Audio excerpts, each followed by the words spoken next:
Magandang araw sa inyong lahat. Sa video na ito ating aalamin ang isang kontrobersyal na figura sa kasaysayan, si Joseph Stalin.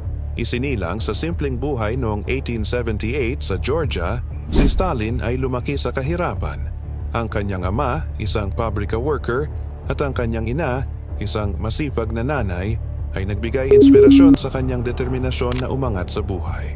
Nagsimula siya bilang seminarista, ngunit ang politika ang tumawag sa kanyang pansin.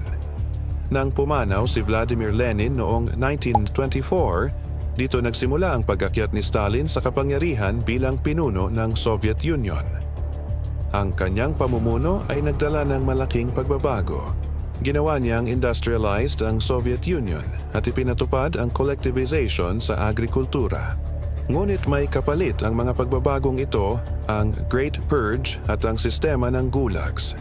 Ang mga gulag ay hindi ordinaryong bilangguan.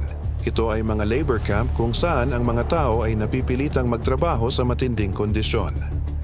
Marami ang hindi nakaligtas dahil sa gutom, sakit at matinding pagod. Sa ilalim ng kanyang pamumuno, ang Soviet Union ay naging superpower, lalo na pagkatapos ng ikalawang digmaang pandaigdig. Ngunit ang presyo ng tagumpay na ito ay napakabigat. Milyong buhay ang nawala. Ang kwento ni Stalin ay isang mahalagang aral sa kasaysayan.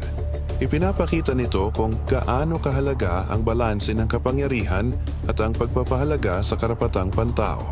Salamat sa inyong pakikinig. Kung gusto ninyong matuto pa ng mga katulad na kwento sa kasaysayan, huwag kalimutang mag-subscribe sa aming channel at pindutin ang notification bell. Hanggang sa susunod na video.